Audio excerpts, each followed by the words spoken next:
Now we're going to see how long I can do this without my cat trying to jump up and create a disturbance and all this. I actually did turn on my keyboard locker so my cat won't try to do that.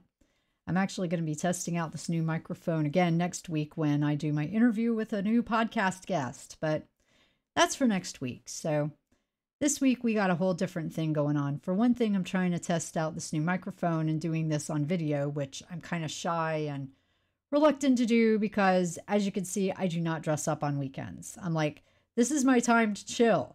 This is my time to catch up on things. And frankly, I've not been feeling too good this past weekend, which coincidentally was kind of a good thing because I was running out of clean underwear and I was trying to contact my laundry person and could not get that person to save my life. Like, apparently they read my text and didn't respond. And it sounds like my cat is making an appearance now. But I cannot get my laundry person, and I'll tell you, I've had the worst luck with doing this. And I can say for those of you who have washers and dryers in your homes, thank God you don't have to, that you have that and you don't have to deal with that stuff. And really, it's like when I go to North Carolina to see my mom, I'm like, that's one of the things I'm going to do is like, hey, I need to wash my clothes. And see, now my cat is over here blocking my image. So this is kind of why I just do it with the mic, Now you get a good shot of my cat's butt. This is Coral, the one who likes to go and mess in things because it's just what she does. Because she's crazy. She even does this sometimes when I'm recording the podcast, when I used to do it with my little speaker and my lapel mic. She'd still hop up near me, but, because you couldn't see me, I could just move the microphone away from her. And I could do other things, and she could still be her little crazy cat self who's curious and wants to be near you, but not necessarily interfere in what I'm doing. Like today, this cat was trying to sit as I was trying to clean her litter box and her litter mats. So I moved her litter box, and I'm trying to clean it. And by the way, it was like really, really nasty, even nastier than I thought initially. And she's over here sitting on the litter mats, just sprawling out, like giving me the whole, oh, I'm being affectionate now, and I want you to pet my tummy and all this, but you can't pet Coral's tummy because it's a big trick. See, Coral will try and scratch you. She's done this to me a number of times, especially when she's gotten older. When I first got her almost 2 years ago, she wasn't doing that stuff. But as she's gotten older, she's been very sensitive about her tummy. She's like, hell no, I'm going to swipe you. So it's like, you don't want your cat swiping you in the skin. I've already got one where she clawed me near the finger a few nights ago, right before Halloween. It was not fun. And now it's finally healing, but that was not a fun wound at all because it was right at my index finger on my right hand, the one that I use my right hand, right-handed. So it was not fun dealing with all that. Now, maybe I can get this cat to settle. We'll see. But I was actually thinking about a few things. For one thing, I don't know what the deal is with my absentee boyfriend, but I was like, basically, I'm not going to give exclusivity to an absentee boyfriend. So if he's got some personal stuff going on or something's happening and he's not telling me about it, that's one thing. But I do the whole thing that I do with everybody else when they ditch me. And I'm done. You're lost. And he's like, oh, I'll never leave you. And it's like, okay, what the heck are you doing then? You're not contacting me. You're not giving me an explanation. What's the deal? So women get very frustrated by things like that, okay? For any of you men who are listening or anybody who's in a relationship with a woman, yeah, they don't like that stuff. So you have to actually tell people what's going on. Tell them if you're busy. Tell them if there's been a family situation. Tell them if something's happened. So it's one thing for somebody to have circumstances or they're busy or something, but people don't like it when you feel that you're too busy for them. That's a big issue. Bluetooth connected. And it's especially a big issue if you're dating somebody who's been divorced or somebody who's had a lot of personal strife in their own lives, like they've dealt with death and things like this too. Because, they're used to things being busy. It's not always perfect and stuff like that either, but they have the good sense to tell you about it. And some people might say, I'm not in a good space. I don't want to talk too much about it. I'll do it when I'm ready. But, it's not personal on you, something like that, we'd be fine with. Now I'm trying to make sure that my stuff is not glitching and getting weird. And hopefully it won't. But it's a little weird when your cat hops on the screen and is doing all kinds of crazy. So I might just have to do this without the video. We're going to see. But right now she's being cuddly and affectionate and sweet. And if you saw the sweet little cat's face, you'd be like, yeah, Don't be mean to this cat. Be nice to her. That's what I'd probably hear. Be like, she's so cute. Don't be mean to her. You gotta be nice to her. And yeah, I'm usually nice to her because she is so sweet. She is very cute. But yeah, I'm not into the whole absentee relationship thing. I feel like that's not a relationship. I guess it would not be one of those people who can marry somebody and they live halfway across the country and we never saw each other, never had relations or anything. And then be like, oh, I've got to hold off. I can't go anywhere. I can't hang out with friends or anything like that. I had to be like, no, no, no, no, no. Like, I actually turned down invites from guy friends of mine who I've spent one-on-one time with plenty of times and didn't do anything sexual with. Even when I was single, turned down stuff with those guys because I wanted to be respectful to this other guy, you know, the absentee boyfriend. But it's like, I didn't know he was going to be an absentee boyfriend. So it's like, no, you can't be absentee and then, you know, make me feel like I can't go see my guy friends. It doesn't work that way. And I was trying to be respectful because I thought, okay, how would I feel if some guy did that to me and I didn't get an opportunity to meet the friends or have a conversation about it? I'd be pretty ticked off. So I thought, don't do to other people what you won't like being done to you. That's kind of a life philosophy too. So definitely speaking on that, I know the elections are coming up, which I'm like, ugh, you know? I think that's a lot of people's average feeling about politics these days. It's like, ugh, do we have to talk about this? Do we have to deal with this? Oh God, what a pain in the ass. So it's kind of been my sense, and I believe in common sense. After all, I was the common sense fairy at work. I actually did wear that to work.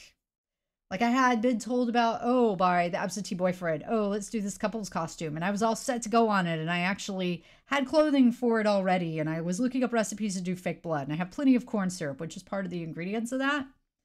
So I even had the food coloring and could have done it. But I was like, you know what? I'm not going to do this unless it's a firm go plan. And it wasn't a firm, didn't become a firm go plan. Didn't happen. So it's like, okay, wasn't going to waste my stuff. Ruin clothing, ruin dishes trying to make this. So I basically was like, I have a work safe outfit I'm going to do. At first I was going to be a purple person, but then I was like, okay, I don't have a skirt. I have purple hot pants and I have purple tights, but I don't know that my purple tights are opaque enough to where you're not going to see things I don't want to show people. Like I don't want people seeing my underwear or seeing too much of my butt. So I was like, you know what? I'm going to see about getting a skirt. But then when I looked on Amazon, tried to find a skirt that was solid purple. No, they didn't have anything that was going to come before Halloween. So I had to redo the plan. And it's like, okay, I'm going to be the common sense fairy because I have a shirt that says, have you considered using common sense? Ironically, I got it at last year's Comic-Con when I went there to a CLE program. Got a few shirts with cats on them that had sayings. And one of them was, me, sarcastic, never. Then another one was profane, and my mom's like, a cat wouldn't act that way. Because it had like bleeped out words. It had like an image of the cat basically giving the finger, and it was bleeped out. And then I had my other one that said, have you considered using common sense? And I hadn't worn that one anywhere, so I was like, you know what? I'll be the common sense fairy, because I have a skirt, and I have a magic wand, and I have a tiara. And I have some new makeup, and I have a little bit of, I put a little bit of sparkle in this. You know, I have like evening gown jewelry and stuff like this. So we ended up doing that, and it was me and one other person who was like in full costume. I think a few people wore ears, and I know somebody else wore a mask. And I got compliments on that outfit too, by the way. And I was like, good, just because other people don't want to dress up or other people have no imagination doesn't mean I should have to do that. In fact, I'm the same woman who went to the courthouse when I was dressed as a 50s housewife and went there as a 50s housewife because that was my costume that year. And in my argument, I would have said, okay, I'm dressed as a 50s housewife. It's totally appropriate for court because I'm wearing a dress that comes down below the knee. And it's a short sleeve polka dot dress that I've had forever. And I was like, you know, this looks like something out of I Love Lucy. I'd actually thought this for quite some time. So I was like, you know what? I think costumes where you've got them right there and all you got to do is buy a few pieces. Those are like the best costumes. So I decided it was going to be the common sense fairy. And I actually learned how to do the timer on my phone and took pictures so I could do selfies of the costume and actually post it somewhere.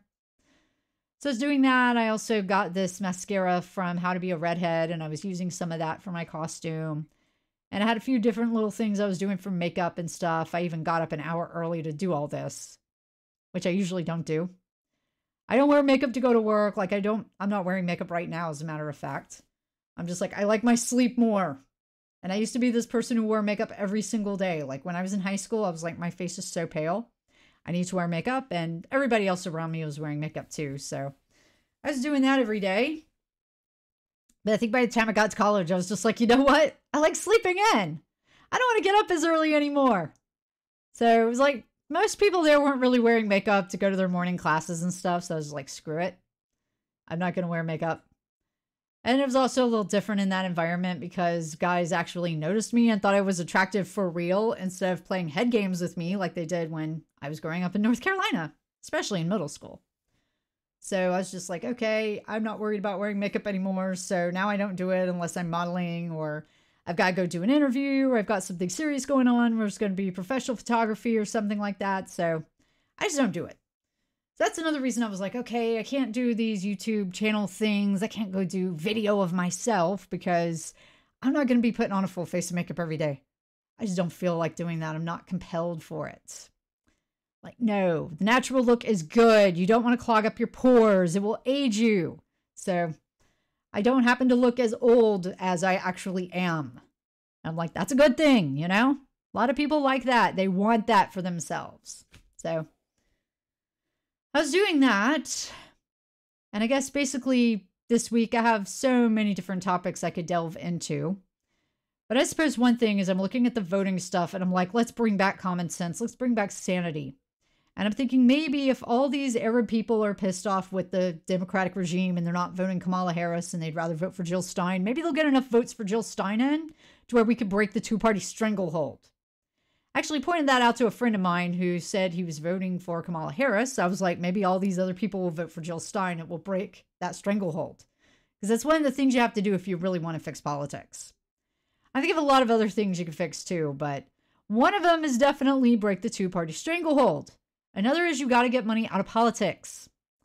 And frankly, as I've said many years back, and I still believe this to be true, I'd rather have somebody who's not a damn politician doing that.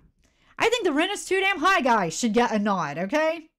Because for one thing, if you read his Wikipedia page, he's actually really interesting and he's done just about everything you can think of. Like the guy apparently was an exotic dancer at one point. I think he's owned businesses. He's like done all these different things. And I thought, yeah, this guy ought to be in politics because he's actually done a lot of things. He could probably relate to a lot more people than some of these people that are from a political dynasty or somebody who's got a boatload of money and they've never done anything. And they're just over here thinking it's their right and their entitlement. I'm like, yeah, we got to get that out of politics. Like, get money out. Otherwise, if you don't do that, you just have people who have never actually been poor. They've never actually been on public assistance. They've never been on unemployment, never did any of that stuff, making laws about it. Or you run into situations where somebody might have had pure intention, but then they basically have to sell their soul to one of the major parties, who of course doesn't want anybody to be educated or advance or do anything. And yes, I'm talking about both parties, not just one. If you think either party is saintly, you're out of your mind. In fact, I've even told people, yeah, when I've seen these debates on social media, I've even told them, like, don't even have a conversation with me if you're not saying both sides are the problem. If you think either side is good and one side's evil, I'm sorry, you're part of the problem. I still say that even now. Even being a conservative moderate, yeah, I still say that. I already did my voting beforehand, so not really going to mention too much about who I voted for, but let's just say I'm voting for a return to sanity and common sense. Let's just put it that way. So I've also been doing a bunch of working, which has been nice. Coming back from LA, getting to go do more work. And I just thought, you know what? I'll just do more work. Like, I was fine with that on Halloween. I had this case where it was like, okay, this guy's deadline's coming up. And he didn't know about his court hearing. Like, he was in detention and then they did his court hearing around the same time he got out. But nobody told him about his hearing. So he didn't know about it. He missed it. He got ordered removed. So then it was kind of a whole different process along with his asylum deadline date coming up of when he met the 1 year. Because there's a 1 year deadline when you come into the U.S. and you're applying for asylum. If you've been here longer than a year, you better have a good explanation for why you didn't apply. So I know back when I worked at the Nightmare Immigration firm, we had people who literally were delayed because of the pandemic. And because of lockdowns and you couldn't go to other countries, that's an example of a good reason. Like being in the hospital or having like some loved one who was in the hospital in a horrific accident. I know those tend to be examples of good reasons.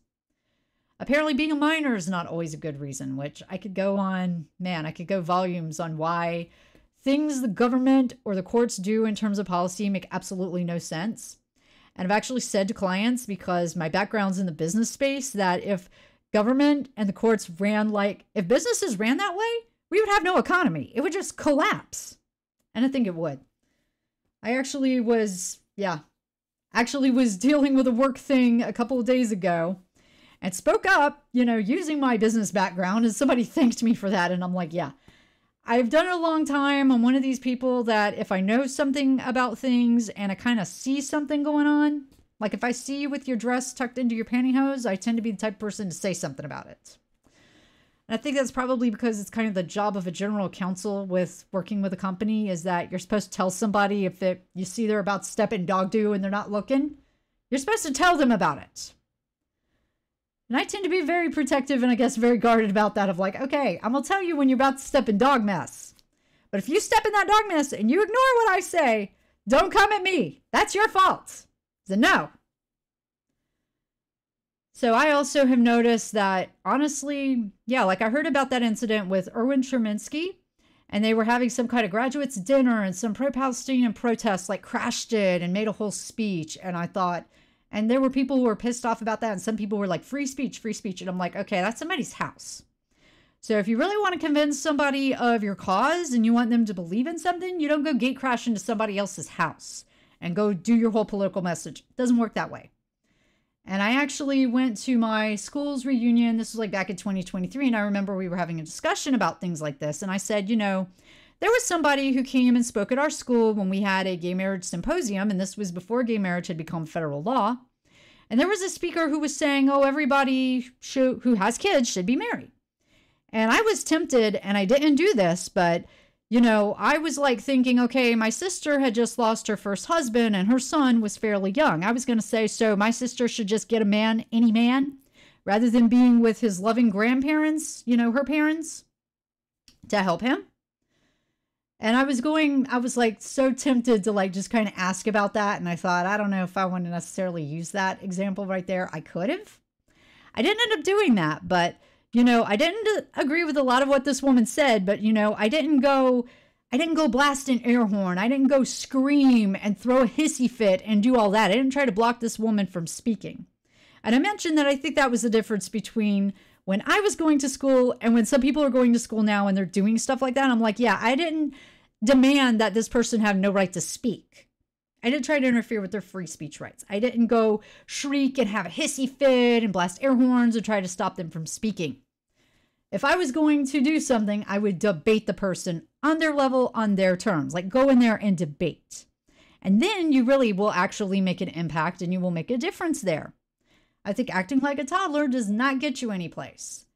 And I was reading something, about how apparently Kamala Harris or somebody was having some kind of rally and somebody was like talking like they were talking to the audience like they were a bunch of kindergartners. And I'm like, yeah, it's probably why I don't align with that particular party, is because you don't talk down to me, you don't condescend to me, and you don't insult my intelligence. I had to deal with that growing up, so yeah, I don't respond kindly to that at all. I remember my father basically trying to say to my mother, oh, you're turning my kids against me. And it's like, gee, Dad, we're not blind. We can see the things you're doing. And I think I was like about, somewhere between 6, 8, 9, 7, something like that. Like I was a kid who was at 7 years old saying to my mom, you should get a divorce. So it's like, yeah, we knew quite a bit about what was going on. We could see things. We saw when the man got intoxicated and was throwing stuff and calling our mother names and calling us names and doing, punching holes in walls, knocking doors down, all that good stuff. So yeah, I think when somebody puts you in apprehension and makes you feel fearful of staying in your home because they're intoxicated, I think you kind of know things aren't going so well. And I think you can draw that conclusion by yourself, no matter how old you are. Even if you're a little kid, you kind of know things aren't good. So it really insulted me, and I think it really pissed me off as a kid to hear my father say, oh, mother, Mom, you're accusing the kids of, you're turning the kids against me. It's like, nah, you turned yourself against us. What was this, So So I find it really insulting when somebody says that, like assumes, oh, kids are dumb and kids don't notice things, they don't see things. I'm like, yes, they do. They very much do. You could have a kid who's like very smart like me, might be telling their parents at 7 years old they should get a divorce. Sadly, some kids are even more advanced than you think.